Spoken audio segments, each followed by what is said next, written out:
Tramo final de nuestro Palabra de Campo, aquí en Radio 10, hay algunas cosas para contar. Vamos a hablar en este tramo final de carne. En general, agregamos algo de lo que recién hacíamos una pequeña mención cuando charlábamos con Sebastián Dumont, porque Alberto Fernández estuvo en La Pampa y visitó además un frigorífico. Así es, Dani, sí, el viernes estaba previsto, por eso de hecho se adelantó el anuncio de la extensión de la cuarentena, porque tenía que viajar a La Pampa el presidente. Llegó ayer a Santa Rosa para llevar adelante un poco junto con el gobernador Sergio Silioto una serie de actividades oficiales que incluyeron, como decías, una visita al frigorífico Carnes Pampeanas y además de participar en firma de convenios. Carnes Pampeadas, frigorífico ubicado en Santa Rosa, donde estuvo allí Alberto Fernández, hizo una recorrida, mantuvo una reunión bastante breve con los empresarios y después de recorrer, volvió a Santa Rosa y en las instalaciones del Salón Cultural de Medasur, ahí estuvo firmando convenios con el gobernador de La Pampa y luego dio una conferencia de prensa. Bueno, en medio de la cuarentena han llegado varios rabinos de Israel para fiscalizar la faena de carne kosher y reactivar la industria.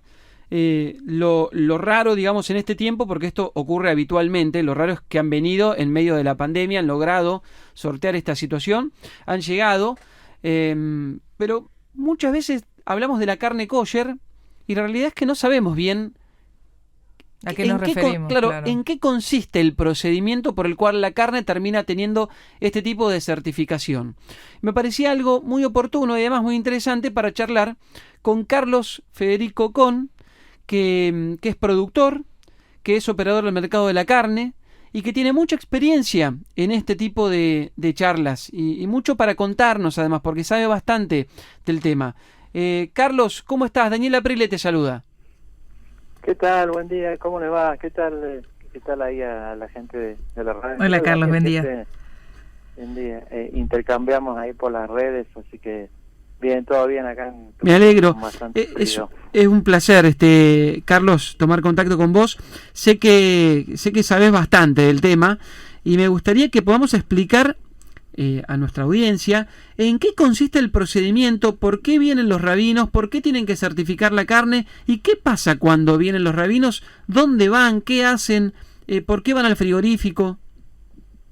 Bueno, la verdad que el tema de la carne kosher es muy interesante. Bueno, yo no soy especialista en el tema porque no me dedico a eso. Lo que sí puedo decir, bueno, soy parte de la comunidad judía y mis ancestros, digamos, fueron parte, en concreto mi bisabuelo fue uno de los primeros inmigrantes de la primera oleada, que fue en 1880, vinieron en un barco que se llamaba Besser, y se instalaron en distintas comunidades, en distintas colonias. En una de las que se instalaron, donde yo provengo, es de la colonia de Santa Fe, de la colonia de Moisés Ville. O sea que de alguna forma, por un lado estoy ligado a la comunidad, y por otro lado, bueno, la actividad de la carne, mi abuelo tenía un frigorífico hace muchos años, yo siempre me ligué a eso, no solo me dedico a la producción, sino que tengo una carnicería, así que estoy siempre vinculado al tema y además doy clases en la Universidad de Producción Animal. Lo de la carne kosher, primero hay que decirle a la gente, al público, que en Argentina sí se consume carne kosher, o sea, la comunidad más religiosa, la comunidad judía más religiosa, es la que consume solamente carne kosher. Y hay especialistas, lo de rabino un poco también lo aclaro, el rabino es aquel que estudió en una yeshiva, en este caso vienen de Israel, son los que estudiaron allá, particularmente en Jerusalén, casi todos.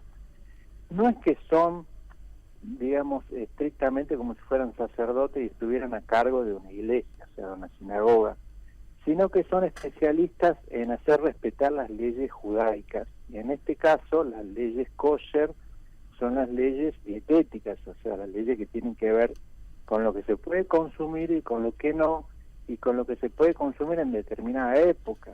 Por ejemplo, rápidamente les digo, en Pesaj, que fue relativamente hace poco, que es la Pascua judía, durante 10 días no se puede consumir nada que tenga levadura. Claro. O sea, Carlos, para aclarar, buen día, Viviana Valles lo saluda. Sí, la carne, ¿qué tal? ¿Cómo estás? un placer, la carne es la misma, la diferencia es cómo se mata al animal, digamos. La carne es la misma y lo que sí quiero aclarar lo siguiente, lo que es kosher estrictamente es el cuarto delantero del animal. O sea, la faena del animal es prácticamente similar, el encargado de supervisar la faena, que la carne kosher que se consume en Argentina lo fiscalizan gente autorizada de la Unión Ortodoxa, sobre todo de Argentina, no es que tengan que venir de acá, de allá. Los que se exportan, o sea, lo que ellos compran, de paso digo, Israel es un mercado muy interesante para Argentina durante mucho tiempo. Ujú. Por eso es muy importante poder recuperarlo, porque es un mercado de alto valor, y justamente por al ser el cuarto delantero, que es el corte que por ahí tiene menos valor económico en el consumo local, en el consumo interno, incluso en el consumo mundial, al ellos pagar muy bien el cuarto delantero, o sea, es un precio muy, muy interesante. Nos queda todo el cuarto trasero, que es el de mayor valor, con lo cual podemos tener un plus, digamos, en la media res. Las técnicas que se hacen, bueno, esto es un glosario de protocolos que en realidad los rabinos que vienen a los frigoríficos tienen un cuerpo de gente destinada, y más o menos son las mismas consideraciones que hacen los veterinarios argentinos, o sea, verificar si el pulmón está amonestado. Las leyes de Kashrut, o sea, las leyes de lo que hacen kosher, son milenarias, y en realidad hay que pensar que fueron establecidas en épocas que no había gran sanidad, y para preservar la salud de la población, entonces se decía ciertas leyes como para poder cuidarlo. No es muy distinto a lo que hace un veterinario argentino, sí, tiene que ser regido un cuchillo especial que es el que le huella al animal. El animal tiene que ser degollado, que es prácticamente lo que se hace en la faena habitual argentina. Ujú. Pero sí hay que cumplirse muy estricto con el protocolo de que tiene que ir el rabino autorizado, con su gente preparada para eso. Claro. Y los rabinos que han venido, por ejemplo, en esta última semana, El miércoles. claro, son los que fiscalizan lo que es la carne que va a Israel.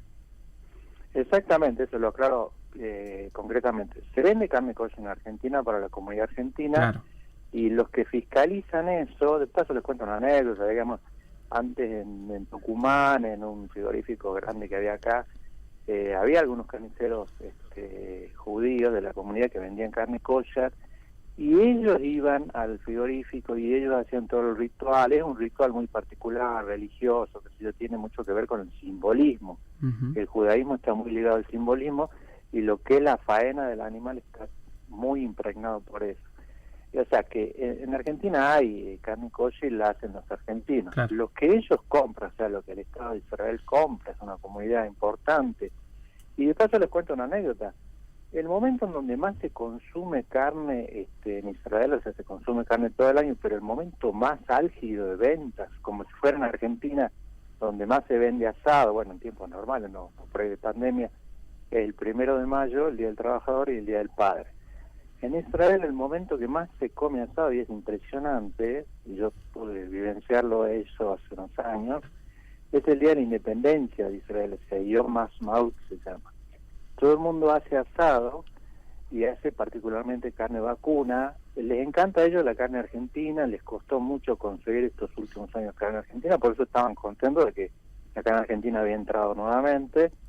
Y el Día de la Independencia de ellos todo el mundo hace asado, incluso ahora saliendo ellos de por ahí del aislamiento, el mismo protocolo que pasó acá, igual hicieron asado en sus casas. Tengo primos y tíos que igual lo hicieron. Algunos llegaron a consumir carne argentina, porque los rabinos que están viniendo ahora estuvieron ya el año pasado acá, y hasta los primeros meses de este año tuvieron que irse justamente por la pandemia. Así que el día más importante, el Día de la Independencia, donde más se consume, bueno, y ahora están volviendo para volver a comprar carne argentina. Carlos, ¿dónde conseguimos carne kosher? Porque uno va a la carnicería de su barrio y no sé, quizá me equivoco, pero digo, no la veo exhibida o no tengo un cartel. ¿Hay carnicerías especiales?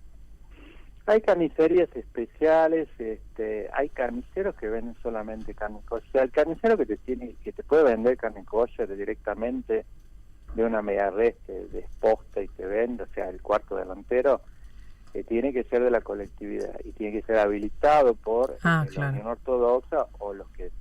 Ahora, lo podés vender en algún supermercado, venden la carne kosher empaquetada, y después hay mercaditos, hay distintos lugares que venden solamente kosher y te venden la carne kosher. Incluso en Tucumán llega carne kosher. Yo no vendo en particular por la comunidad de Tucumán, por ahí es chica, Claro. la que es ortodoxa, la que come solo kosher, no es tan grande, pero en Buenos Aires, que es grande, hay mercaditos que venden nada más kosher, sobre todo en la zona de Flores ahora, Flores Claro. está inundado, y Villa Crespo de lo tradicional, y si no, en algunos súper importantes también están vendiendo. Pero Carlos, es muy lindo acercarse sí. y por lo menos charlar con un carnicero que venda kosher. Por último, ¿los cortes son los mismos? Los cortes, primero que es el cuarto delantero, insisto con Sí, eso. pero existe dentro del cuarto una delantero son los mismos. Particularmente son en general los mismos. Lo que pasa es que los cortes en Argentina, y yo insisto mucho con eso, porque Daniel sabe, en Argentina la multiplicidad de cortes es fantástica, digamos. Acá la cantidad de cortes que tienen la Media Res y que se aprovecha son mucho mayores que en cualquier lugar del mundo. Por ejemplo, nosotros usamos muchísimo el matambre, y el matambre no es un corte que es muy usado en todo el mundo. En general los cortes son similares, y más que nada, ¿sabes por qué? Porque hay una comunidad rioplatense, judía, que vive en Israel, que ya es israelí, que ha introducido las mismas tradiciones argentinas. Por eso el asado del Día de la Independencia no es algo que existió siempre, sino que es algo que fue los inmigrantes de Río Platense, todos Claro. argentinos y uruguayos, fueron introduciendo. Israel es una mezcla de distintas culturas porque es un país de inmigrantes. Claro. Entonces en general son similares, pero más que nada el cuarto delantero. Hago una pequeña acotación. El Dale. cuarto delantero, algunos cortes que se pueden hacer kosher, pero tiene que ser verificado por el rabino, y cortar las venas, digamos, es un procedimiento mucho más complicado. Claro. Así que bueno, por ese lado es muy interesante, digamos, y muy importante para Argentina, por un mercado de alto valor que paga muy bien la carne, Claro. y que era muy fiel hasta que nosotros, bueno, dejamos de vender. Carlos, gracias por la charla. Un placer escucharte. Un abrazo. Muchísimas gracias a todos, un gusto como siempre. Un beso. Igual. Un abrazo grande. Carlos Con es operador del mercado de la carne, además es productor. Me parecía muy interesante. Interesante lo que charlar dijo, con él. porque hay, Sí. viste, versiones encontradas de gente que cree que la carne es diferente. Sí. No, la carne es la misma, La misma. el proceso es distinto, y hay carnicerías puntuales en donde puedes conseguir.